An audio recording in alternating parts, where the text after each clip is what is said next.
local is one of the toughest in the country. Like there's 6 ranked teams.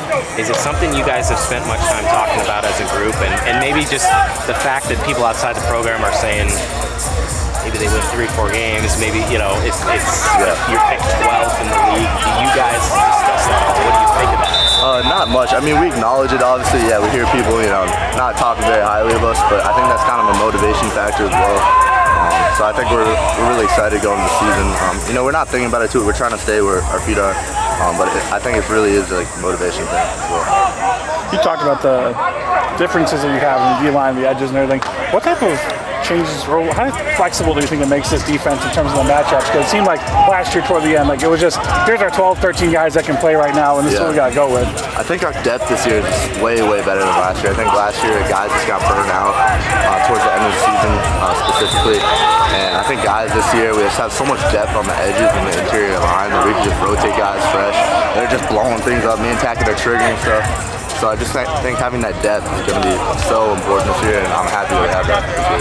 Coach Russell kind of mentioned your guy that's probably not going to come off the field all too much. Did that change anything in how you prepared this offseason? Just knowing like, okay, my load's going to be a lot more than maybe that first year in college. Yeah, I think me and Tackett just done a really good job this offseason. Just knowing that we're going to be more of those leaders, going to be on the field a lot more.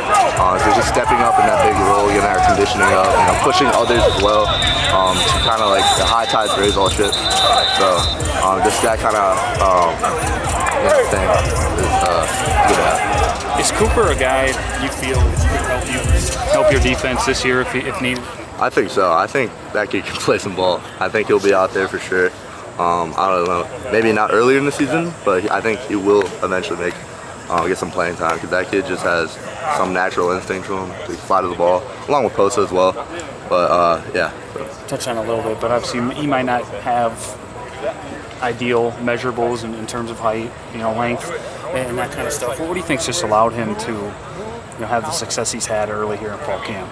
I think his speed, like I said, his natural instinct and the way he just plays football is just really good at finding the ball. So I think that makes up for kind of like his maybe not being like the tallest guy ever, but he does a really good job with his hands as well and staying square.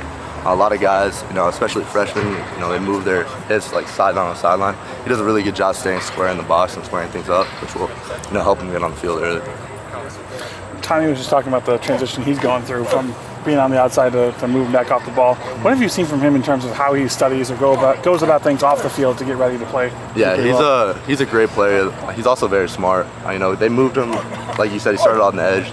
In the spring, he was playing Mike, and now he's playing Will. So they bounce him all over the place. It just goes to show you how well he can just pick up on things, and he's done a great job so far, I think. Just stepping up, especially when I've been out, for a few practices, stepping up and doing a really good job, playing that role.